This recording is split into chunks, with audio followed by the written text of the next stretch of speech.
존 디템 변호사의 경우는 LBRY의 소송과 리플과는 전혀 다른 케이스다라고 일축하게 됩니다. 이는 저 또한 마찬가지라고 생각을 하는데 법원이 SEC의 손을 들어준 것은 LBRY 측이 소송 기간 중 적극적으로 대응하지도 않았고 증거도 제출하지 않았기 때문에 법원이 SEC의 손을 들어줄 수밖에 없는 상황을 LBRY 측이 만들었기 때문이죠. 마치 본인들이 필요한 자금들은 이미 모두 빼놓은 것처럼 말이죠. 그렇기에 치아 네트워크 COO의 이번 발언은 소송에 대해서 명확하게 알아보지 않은 것으로 판단이 되며 전 세계 암호화폐 투자자들의 초미의 관심을 받고 있는 리플사와 미 SEC 간의 미등록 증권 소송을 건드림으로써 본인들의 프로젝트를 홍보하기 위한 노이즈 마케팅 수단 중 하나라고 확신하고 있는 상태입니다. 구독과 좋아요, 알림 설정 부탁드립니다. 안녕하십니까. 암호화폐 정보를 전달해 드리는 닥터 비트맨입니다. 네, 목요일입니다. 어떻게 오늘 하루 잘 보내고 계신가요? 현재 시간이 갈수록 크립토 마켓에는 폭풍 전야와 같은 모습들이 보이고 있습니다. 이제 일주일도 남지 않은 FOMC를 기다리며 많은 투자자분들이 가슴을 졸이고 있는 모습인데 일단은 코인 마켓캡에서 메이저 탑10 코인들 먼저 한번 살펴보도록 하겠습니다. 네, 일단 시가총액 1위 비트코인의 경우는 전날 대비 마이너스 1.11% 하락한 16,860달러대를 나타내고 있습니다. 이외에 이더리움은 2.44% 하락한 1,235달러대를 나타내고 있으며 7위의 XRP는 0.41% 상승한 0.38달러, 8위의 도지코인은 3.04% 하락한 0.097달러대를 나타내고 있는데요. 비트코인의 더미넌스, 이더리움의 더미넌스에 각각 살펴보게 되면 38.5%, 17.9%를 나타내고 있습니다. 그렇다면 과연 선물 투자자분들은 현재 포지션 어떻게 나누고 있는지 롱숏 비율 한번 확인해 보도록 하겠습니다. 네, 일단은 비트코인의 경우는 지금 숏 포지션이 55%로 우위를 점하고 있습니다. 이더리움의 경우는 롱 포지션이 62.65%를 나타내고 있으며 XRP의 경우는 롱 포지션이 52.07%로 더욱 우위를 점하고 있네요. 네, 현재 비트코인의 채굴 난이도가 12월 7.32%로 하향 조정되었습니다. 지난 10월까지 이더리움의 지분 증명, 즉 POS 전환으로 상당수의 채굴자가 비트코인을 선택했던 것으로 보이는데 그러나 약세장이 지속이 되면서 채굴자들은 수익성 악화와 에너지 가격 상승이라는 이중고를 겪고 있습니다. 24시간 동안 채굴된 코인의 가치를 확인할 수 있는 퓨엘 멀티플에서도 지금의 어려운 상황을 확인할 수가 있는데요. 이 퓨엘 멀티플이라는 것은 미국 달러 기준으로 비트코인의 1일 채굴 총량과 특정 시점에서 최근 365일의 평균 채굴 총량을 나누어 매도와 매수 시점을 예측하는 지표입니다. 이 수치가 이제 0.5 이하가 되면 채굴자가 매도하고 있음을 의미하게 되는데 하나의 차트를 한번 같이 보도록 하겠습니다. 네, 여기 차트를 보시게 되면은 지금 보시는 차트가 비트코인의 퓨엘 멀티플 차트입니다. 이제 차트에 두 개의 그래프가 보이실 것입니다. 여기서 검은색 얇게 보이는 그래프는 비트코인의 가격을 나타내며 파란색 그래프는 퓨엘 멀티플 지수를 나타냅니다. 그리고 왼쪽 끝에 Y축, 즉 세로로 숫자가 써 있는 것이 보이실 텐데 이 수치가 0.5 이하가 되면 채굴자가 현재 매도를 하고 있다라는 것이죠. 현재 차트를 보게 되면 이 현재 퓨엘 멀티플 수치가 0.5 이하에 위치해 있는 것을 확인할 수가 있습니다. 과거 빠르게 회복하는 모습과 다르게 장기화될 조짐을 보이고 있는 것인데요. 실제로 이것이 장기화된다면 2021년 2분기 엄청난 수준의 해슐레이트 하락을 경험할 가능성도 존재하게 됩니다. 한번 해슐레이트 차트를 보도록 하겠습니다. 네, 현재 보시는 차트는 퓨엘 멀티플 차트가 아닌 비트코인 해슐레이트 차트입니다. 이 차트의 빨간색 네모를 보게 되면 해슐레이트의 급 급격한 하락이 일어나는 것을 확인할 수가 있는데요. 비트코인의 채굴 난이도와 해시레이트는 아주 긴밀한 관계가 있습니다. 이 해시레이트가 높아진다라는 것은 채굴에 참여하는 채굴자 수가 늘어난다라는 것이고, 곧 채굴 난이도가 상승하여 채굴 비용이 올라가며 결국에는 비트코인의 가격 상승의 메커니즘으로 작동을 하게 됩니다. 이걸 이제 반대로 보면 해시레이트의 급락은 채굴 난이도의 급락을 이야기하며 채굴 난이도의 하락은 채굴 비용의 하락을, 이는 결과적으로 비트코인의 가격 하락을 발생시킨다라고 볼 수 있겠죠. 이제 결국에 현재 비트코인의 채굴 난이도를 보았을 때 비트코인 가격적인 측면 그리 좋지만은 않다는 것을 확인할 수가 있습니다. 하지만 어제 이제 UTXO 차트를 통해서 보았듯이 비트코인 역사상 단 3번밖에 나오지 않던 찐 바닥에 대한 시그널이 나옴으로써 아무리 하락을 한다고 하더라도 16,000달러는 지켜줄 것으로 보이고 있는 상태입니다. 일단 전 영상을 못 보신 분들도 있으실 수 있으니 간단하게 UTXO 데이터를 한번 확인해 보도록 하겠습니다. 암호화폐 온체인 분석 플랫폼 크립토컨트의 기고자 된 림의 경우는 비트코인이 현재 과거 사이클의 바닥에서 나왔던 움직임이 발생했다라는 이야기를 하였는데, 하나의 온체인 데이터 같이 차트를 보도록 하겠습니다. 네, 차트를 보시게 되면 위아래 두 개의 차트가 보이실 겁니다. 위의 차트는 비트코인의 가격을 나타내며 아래 차트는 UTXO 데이터를 나타내는데, 이 UTXO라는 것은 아직 사용되지 않은 트랜잭션이라는 뜻입니다. 이 비트코인 UTXO 지표가 올라가고 있다라는 뜻은 그만큼 비트코인을 그대로 보유하고 있는 물량이 많아진다라는 것을 의미하는데, 그만큼 홀딩하고 있는 물량이 증가하고 있다라는 것이죠. 이번 차트에서는 매수된 지 1주에서 1개월로 추정되는 UTXO 물량의 비율이 이번 하락장에서 처음으로 급등하였습니다. 과거 이러한 움직임은 이와 같은 시점에서 나왔는데 2015년 하락장 최저점인 185달러에서 나왔으며 2018년 하락장이죠. 네, 최저점인 3,100달러, 그리고 이번 하락장 현재 가격대인 16,000달러대에서 나온 것이죠. 참 공교롭게도 이러한 움직임이 나올 때는 모두 최저점이었으며 비트코인 역사상 단 3번밖에 나오지 않은 움직임이었습니다.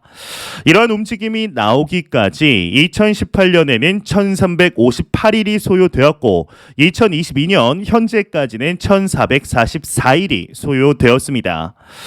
이 과거의 경우는 강세장이 즉시 시작되지는 않았는데 이러한 움직임이 나온 구간이 결국엔 사이클 관점에서의 바닥이었다라는 것을 확인할 수가 있는데요. 지금은 현재 과거와는 전혀 다른 매크로 경제로 인해 이게 어떻게 될지에 대해서는 온체인 데이터만을 가지고는 확신할 수가 없는 상태입니다. 이러한 상황일수록 장기적인 관점의 분할 매수 접근 방법이 해답이 될 수 있을 텐데요. 현재 여러 가지 온체인 데이터들을 종합해 보면 중단기적으로 충분히 비트코인의 가격이 현재 수준에서 더욱 떨어질 수 있다. 하지만 그럼에도 16,000달러는 지켜줄 것이다 라는 결론에 다다르고 있습니다. 이 온체인 데이터를 통한 분석들 자주 업로드할 예정입니다. 도움이 되셨으면 구독과 좋아요 그리고 알람 설정 아직 안 누르셨으면 한 번씩만 부탁드립니다. 네, 이러한 소식과 더불어서 이제 매일같이 나오는 리플 XRP에 관한 소식 오늘도 또한 나왔습니다. 현재 리플사의 경우는 많은 분들이 아시다시피 미 SEC와의 소송으로 힘든 시간들을 보내고 있는 와중 그럼에도 리플사 방면 많이 무게가 기운 것들을 여러 소식을 통해 알 수 있었습니다. 그런데 최근 들어서 리플사에게 소송 관련 공격을 하는 기업들, 유명인들이 늘고 있는데요. 얼마 전 마이크로스트래티지의 전 CEO였죠. 이 마이클 세일러의 경우는 XRP와 이더리움 모두 미등록 증권이라며 재차 주장을 하게 됩니다. 이에 대한 이유로는 이 세일러의 경우 이제 리플사는 에스크로에서 대부분의 XRP를 소유하고 일반 대중들에게 이를 판매한다며 리플은 상장사가 아니기 때문에 XRP 보유에 대한 세부 정보를 공개하지 않는다라고 지적을 하게 되는데 이제 추가적으로 이더리움 또한 미등록 증권이라 재차 주장을 하게 됩니다. 암호화폐가 이제 상품이 되려면 회사의 엔지니어나 CEO에 의존할 필요가 없다는 의미이며 XRP에는 리플랩스가 이더리움에는 이더리움 재단이 있다라는 지적이죠. 이렇게 지적을 하는 것은 정확히 비트코인 맥시멀리스트들이 하는 이야기인데 이 비트코인 빼고 어차피 모든 암호화폐는 가치가 없다라는 것과 같은 결을 하고 있습니다. 이에 친 리플 미 변호사인 존 디튼의 경우는 이에 대해서 반박을 하였습니다.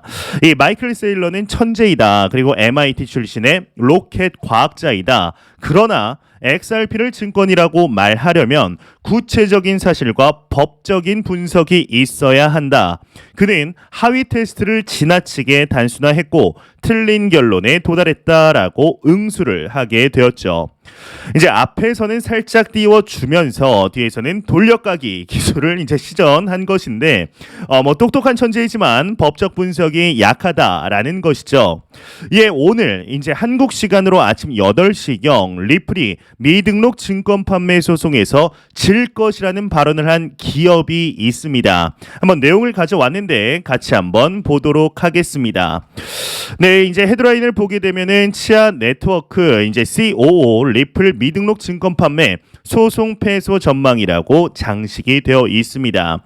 한번 이제 밑에 내용을 좀 같이 보도록 하겠습니다.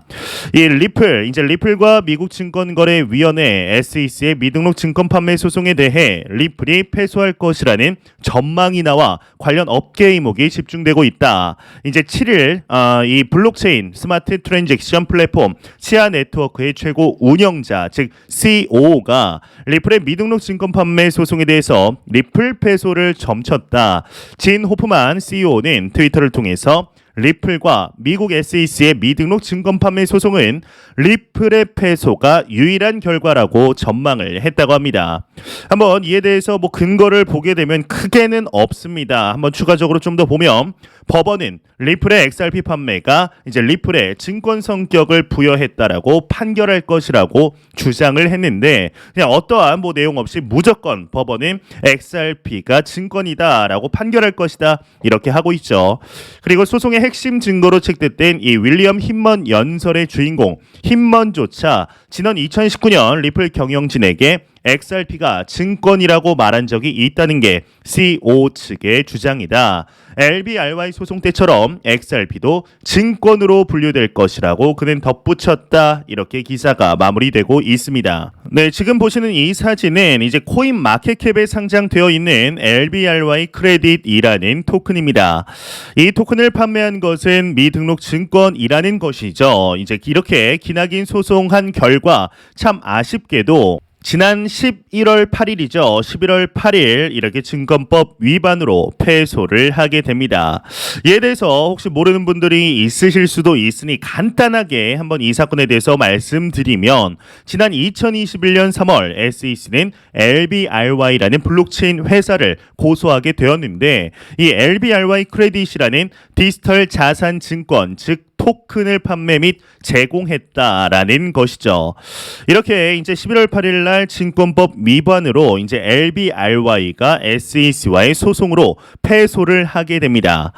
예, 많은 언론과 매체들은 하나같이 증권법 위반으로 패소한 이 소송은 결국엔 리플사와의 소송에도 영향을 미칠 것이라고 입을 모았지만 이 존 디튼 변호사의 경우는 LBRY의 소송과 리플과는 전혀 다른 케이스라고 일축을 하게 됩니다. 이는 저 또한 이제 마찬가지다라고 생각을 하는데 이 법원이 SEC의 손을 들어준 것은 LBRY 측이 소송 기간 중 적극적으로 대응하지도 않았고 증거도 제출하지 않았기 때문에 법원이 SEC의 손을 들어줄 수밖에 없는 상황을 LBRY 측이 만들었기 때문이죠. 이제 마치 본인들이 필요한 자금들은 모두 빼놓은 것처럼 말이죠. 이제 그렇기 때문에 이 치아 네트워크 CEO의 이번 발언은 소송에 대해서 명확하게 알아보지 않은 것으로 판단이 되며 전 세계 암호화폐 투자자들의 초미의 관심을 소송을 받고 있는 이 리플사와 미 SEC 간의 미등록 증권 소송을 건드림으로써 본인들의 프로젝트를 홍보하기 위한 노이즈 마케팅 수단 중 하나가 아닐까라고 저는 생각하고 있습니다. 이제 이러한 경우는 저번 아미쿠스 브리프 당시에도 그러한 기업들이 꽤나 많았기 때문이죠. 미 정부 기관인 SEC를 이기는 것이 절대로 쉬운 일만은 아니겠지만 그럼에도 소송의 무게추는 리플사 방면으로 많이 기운 것을 우리는 느끼고 있습니다. 과연 이 소송이 마무리되게 되었을 때 그동안 흘린 XRP 투자자들의 피 눈물을 닦아줄 수 있는 그림이 연출이 될 수 있을지 그러한 날이 하루라도 빨리 오기를 진심으로 바래 보도록 하겠습니다. 네, 이제 처음 코인 투자를 시작했을 때 이 많은 전문가들은 하나같이 오른다라는 이야기만 하였습니다. 2017년 장이 실제로 그러하였죠. 이렇게 올랐는데 과연 또 오를까 하면 진짜 또 오르게 되었습니다. 그러한 모습이 2018년 1월까지 이어지게 되었는데 그러다 와르르 무너졌습니다. 정말 한 방에 무너졌으며 바닥이 끝이 없었습니다. 당시에는 증시와의 커플링도 없었습니다. 오히려 증시에 들어갔던 자금들이 코인으로 몰리면서 증시가 재미가 없었던 시기였습니다. 2018년 1월로 들어오면서 바로 하락을 맞으니 정말 정신이 없었습니다. 그래도 전문가라는 사람들은 계속해서 상승을 이야기하였으며 그렇게 물렸었습니다. 그렇게 물리던 시기가 비트코인 역사상 가장 긴 베어장이라는 것은 꿈에도 몰랐었죠. 이 차트를 들어 올리나 싶으면 하락했습니다. 정말 무서운 하락이었는데요. 감히 가늠하기가 어려웠었습니다. 그렇게 계속해서 하락을 하다가 또 횡보하다가 또 하락하게 됩니다. 이 기억에서 그리고 비트코인이 지워질 때쯤 뉴스에서 상승이라는 소식이 들리기 시작하였습니다. 이 전문가들을 원망하였습니다. 이런 하락 속에서도 여전히 희망 회로를 돌리는 모습이 참 아쉬웠었죠. 그렇게 2021년을 맞았고 비트코인에 대한 확신이 다시 한번 들게 되었습니다. 이 가격과는 무관한 일종의 신념, 견고한 철학이 생겨버린 것이죠.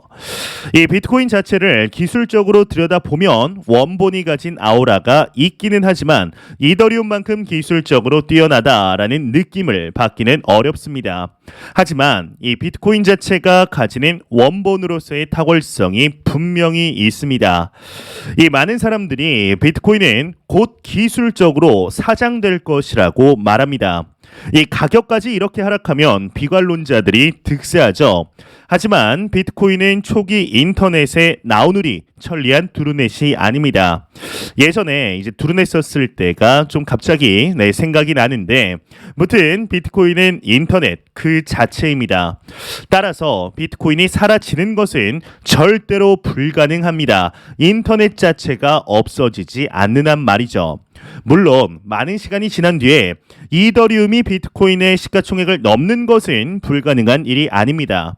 꼭 이더리움이 아니더라도 다른 코인에 빼앗기는 일이 발생할 수도 있다라고 생각을 하는데요.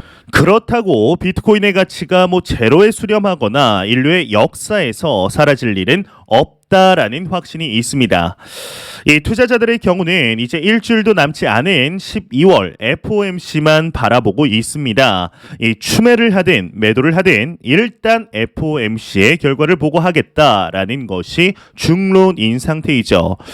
하지만 거시적으로 보면 이번 금리 인상이 단기적인 충격 또는 랠리를 만들어낼 수 있겠지만 역사 자체를 바꾸지는 못합니다. 혹시 이 영상을 보시는 여러분들 중에서 작년 이맘때 FOMC 결과를 기억하시나요? 아마 기억하는 사람이 많지는 않을 것입니다. 바로 그런 것입니다. 당장 큰일처럼 느껴지지만 아무리 파급이 있어도 지나고 나면 남는 것은 결국엔 거대한 흐름입니다. 당장에 지난달 11월 발생한 이 FTX 사태만 보더라도 발생을 했을 때 암호화폐 시장은 정말 당장이라도 끝이 난 듯한 기조가 시장 전체에 퍼졌었습니다. 하지만 이 또한 지나가리라는 말씀이 갑자기 생각이 나는데 지금은 어느 정도 소강 상태에 접어들었죠. 이 단기적으로 지금 사느냐 파느냐가 중요하지 않은 이유가 바로 여기에 있습니다. 조금 더 거시적으로 큰 그림으로 보게 되면 마음도 더 자라나는 것을 느낄 수가 있습니다. 이 암호화폐 시장, 여러분들과 제가 투자하고 있는 이 크립토 마켓은 절대로 거스를 수 없는 혁명입니다. 이제 매 영상 말씀드리지만 절대로 단기적인 시각으로 이 시장을 바라보지 마시며 장기적인 시각으로 또한 오랜 시간 동안 함께할 수 있는 여유 자금을 통하여 투자를 진행하시길 진심으로 바래 보겠습니다. 네, 제가 준비해온 소식은 여기까지입니다. 영상이 도움이 되셨다면 구독과 좋아요 그리고 광고 영상, 광고 한 편만 처음부터 끝까지 시청 부탁드립니다. 이 채널은 오직 광고 수익으로 운영이 되게 됩니다. 항상 영상 시청해 주시는 시청자분들, 구독자분들 너무나 감사드립니다. 오늘 남은 시간 잘 마무리하시길 바라면서 저는 더욱 도움이 되는 영상으로 찾아뵙도록 하겠습니다. 지금까지 닥터 비트맨이었습니다. 감사합니다.